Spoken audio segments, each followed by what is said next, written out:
ఉమ్మడి ఖమ్మం జిల్లా వ్యాప్తంగా అన్ని నియోజకవర్గాల ఫలితాలు కూడా వెల్లడే పరిస్థితి. ఇది ఇక్కడ ఉమ్మడి ఖమ్మం జిల్లా పరిస్థితి. Vote studio.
Good morning, welcome to election special bulletin. Telangana వ్యాప్తంగా 119 నియోజకవర్గాల్లో కౌంటింగ్ కొనసాగుతోంది. ఉమ్మడి ఖమ్మం జిల్లా, నల్గొండ జిల్లాల్లో కాంగ్రెస్ ముందంజలో ఉంది. కాంగ్రెస్ ముందంజలో ఉండటంతో హస్తం క్యాడర్ అంతా జోష్లో మునిగిపోయింది. హైదరాబాద్లోని గాంధీ భవన్లో కాంగ్రెస్ శ్రేణుల సంబరాలు మిన్నట్టుతున్నాయి. అయితే ఇదే ఫ్లో కొనసాగిస్తుందా హస్తం, లేదంటే గనక మధ్యలో వెనక్కి తగ్గుతుందా అనేటువంటిదే ఇప్పుడు $1 మిలియన్ క్వశ్చన్. ఎందుకంటే ఎగ్జిట్ పోల్స్ మొత్తం అంతా కూడా కాంగ్రెస్కు ఫేవర్గా చెప్పినటువంటి ఈ నేపథ్యంలో తెలంగాణ సీఎం కేసీఆర్లో కనిపించినటువంటి ఆ ఆత్మస్థైర్యం, ఆ సెల్ఫ్ రెస్పెక్ట్, ఆ సెల్ఫ్ కాన్ఫిడెన్స్ అనేటువంటిది అనేక అంచనాలని మరింతగా తెర మీదకు తీసుకువచ్చింది. ఎగ్జిట్ పోల్స్ అనేవి నిజమవుతాయా? ఎగ్జిట్ పోల్స్కి, పీపుల్స్ పల్స్కి, ఓటర్ పల్స్కి తేడా ఉందా? నిజంగా ఓటర్ల నాడిని పట్టుకోవటంలో ఎగ్జిట్ పోల్స్ ఫెయిల్ అయ్యాయా అనేటువంటి అనుమానాలు తెర మీదకు వచ్చి ఓటర్లని, రాజకీయ విశ్లేషకులని, ప్రజాస్వామిక మేధావులను, విద్యావంతులను సందిగ్ధావస్థలో పడేసినటువంటి ఈ నేపథ్యంలో ఎగ్జిట్ పోల్స్ ఏ మేరకు ఓటర్ పల్స్ని పట్టుకున్నాయనేటువంటిది ఇప్పుడు అత్యంత కీలకంగా కనిపిస్తోంది. ముఖ్యంగా ఉమ్మడి ఖమ్మం జిల్లా అలాగే నల్గొండ జిల్లా ఫలితాలను కనుక మనం చూసుకున్నట్లయితే ఎగ్జిట్ పోల్స్ను దాదాపు నిజమవుతున్నట్లుగానే ఉన్నటువంటి పరిస్థితి. బట్ ఈ ఫ్లో ముందు కొనసాగుతుందా లేదా అనేటువంటిది చూడాలి. ఇక ఓవరాల్గా చూసుకున్నట్లయితే జూబ్లీహిల్స్లో మాగంటి గోపీనాథ్ లీడ్లో ఉన్నారు. కొడంగల్లో 10,351 ఓట్లతో రేవంత్ రెడ్డి లీడ్లో ఉన్నారు. కొడంగల్లో రేవంత్ రెడ్డి ముందంజలోకి వచ్చి ఇది లీడ్ తీసుకొచ్చారు. ఇక హుజూరాబాద్లో ఈటల రాజేందర్ వెనుకంజలో ఉన్నారు. హుజూరాబాద్లో పాడి కౌశిక్ రెడ్డి ముందంజలో ఉన్నారు. ఇది కాస్త బ్రేకింగ్ న్యూస్ గానే చెప్పవచ్చు. ఎందుకంటే హుజూరాబాద్ ఉప ఎన్నికల్లో సత్తా చాటినటువంటి ఈటల రాజేందర్ మొదటి నుంచి ఆధిక్యం కనబరుస్తారు. బీఆర్ఎస్ ని పూర్తి స్థాయిలో వెనక్కి నెట్టేస్తారు అనేటువంటి అంచనాలు, ఎక్స్పెక్టేషన్స్ బాగా వచ్చినటువంటి నేపథ్యంలో హుజూరాబాద్లో ఈటల వెనుకంజ అనేటువంటిది కాస్త విస్మయాన్ని కలుగజేస్తోంది. హుజూరాబాద్లో పాడి కౌశిక్ రెడ్డి ముందంజలో ఉన్నట్టుగా తెలుస్తోంది. సిరిసిల్లలో మొదటి రౌండ్లో కేటీఆర్ ముందంజలో ఉన్నారు. 2,200 ఓట్ల ఆధిక్యంతో కేటీఆర్ కొనసాగుతున్నారు. సో ఇది ఓవరాల్గా తెలంగాణ పరిస్థితి. తెలంగాణలో ఉన్నటువంటి 119 నియోజకవర్గాల్లో కాంగ్రెస్ ఏ నియోజకవర్గంలో ముందంజలో ఉంది, ఏ జిల్లాలో ఆధిక్యత కనబరుస్తుంది, బీఆర్ఎస్ ఏ జిల్లాల్లో ఆధిక్యత కనబరుస్తుంది, అలాగే ఏ జిల్లాల్లో బీజేపీ, బీఆర్ఎస్, కాంగ్రెస్ పోటాపోటీగా ఉన్నాయనేటువంటి దాంతో పాటు 119 నియోజకవర్గాల్లో పొలిటికల్ సినారియోపై కంప్లీట్ లైవ్ రిపోర్ట్ అందించేందుకు మా కరెస్పాండెంట్ సంజయ్ లైన్ లో ఉన్నారు. అలాగే లైవ్ అందించేందుకు సిద్ధంగా ఉన్నారు. సంజయ్ లైవ్ రిపోర్ట్ ఇప్పుడు చూద్దాం. సంజయ్. విజయ్, మొత్తం మీద అంటే తెలంగాణలో జరుగుతున్నటువంటి పోలింగ్ సరళి మొదటి అంటే ఎప్పుడైతే పోస్టల్ బ్యాలెట్కి సంబంధించిన ఏదైతే మొదటిసారిగా లెక్కించిన వెంటనే టోటల్గా తెలంగాణకు సంబంధించినటువంటి 119 కాన్స్టిట్యున్సీల్లో కాంగ్రెస్కు అంటే పోస్టల్ బ్యాలెట్లో కాంగ్రెస్కు ఆధిక్యత ఓట్లు వచ్చినట్టు మనకు కనబడుతుంది. మొత్తం మీద ఈ 119 స్థానాలకు సంబంధించినటువంటి ఇంతకుముందుకు అంటే మనం ఏదైతే ఎగ్జిట్ పోల్స్ కానివ్వండి, రకరకాల ఏవైతే సర్వేలు ఉన్నావో ఈ సర్వేలని నిజమే అనే రీతిలో ఇప్పుడు అది ఓట్ల లెక్కింపు అయితే మనకు తెలుస్తుంది. ముఖ్యంగా ఇప్పుడు మెదక్, హైదరాబాద్కు సంబంధించి ఈ 2 జిల్లాలు మినహాయిస్తే మిగతా జిల్లాలన్నిటిలోనే కాంగ్రెస్ పార్టీ ఆధిక్యత కనబరుస్తుందని చెప్పుకోవచ్చు. ముఖ్యంగా కామారెడ్డిలో కేసీఆర్, ఇప్పుడు తెలంగాణ ముఖ్యమంత్రి కేసీఆర్, రేవంత్ రెడ్డి, అదేవిధంగా బీజేపీకి సంబంధించినటువంటి ముగ్గురు ఎవరైతే ఇక్కడ కామారెడ్డి నుంచి బరిలో ఉన్నారో మొదటిసారిగా పోస్టల్ బ్యాలెట్లో రేవంత్ రెడ్డికి ఆధిక్యం రాగా 2వ స్థానంలో బీజేపీ అభ్యర్థి, 3వ స్థానంలో కేసీఆర్ రావడం జరిగింది. తర్వాత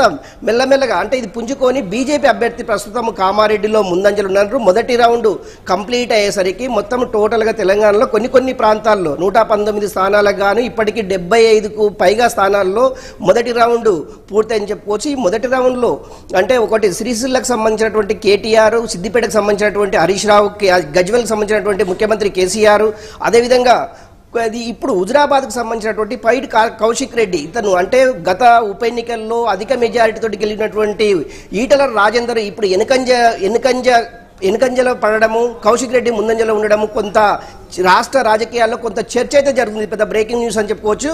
అదేవిధంగా పాలకుర్తికి సంబంధించినటువంటి ఎర్రబెల్లి దయాకర్ రావు మంత్రిగా ఉన్నటువంటి ఆ పైన ఉన్నటువంటి 26 సంవత్సరాల అమ్మాయి యశస్వరెడ్డి ఇప్పుడు కాంగ్రెస్ పార్టీ నుంచి ఆ అమ్మాయి ముందంజలో ఉంది. అదేవిధంగా వనపర్తికి సంబంధించినటువంటి మంత్రి నిరంజన్ రెడ్డి పైన కూడా పోస్టల్ బ్యాలెట్లో కాంగ్రెస్ అభ్యర్థి ముందంజలు ఉన్నారు.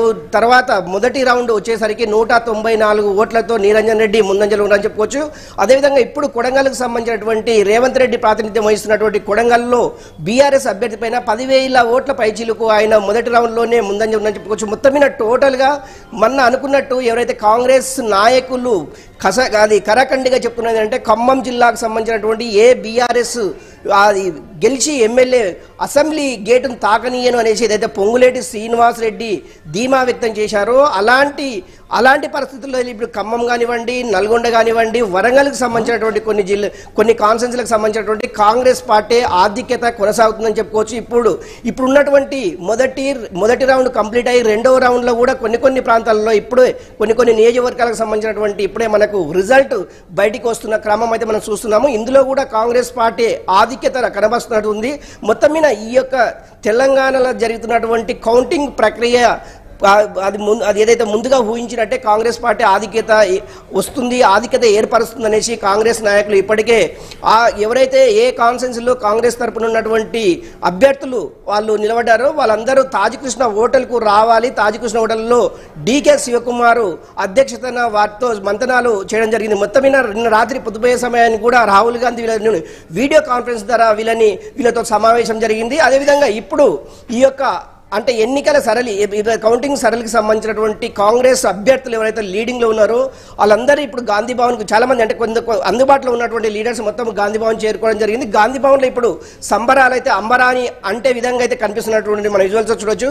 ఇట్లాంటి క్రమం అయితే తెలంగాణ ఈ 119 స్థానాలకు సంబంధించినటువంటి కాంగ్రెస్ పార్టీ ఆధిక్యత కొనసాగుతుందని చెప్పుకోవచ్చు.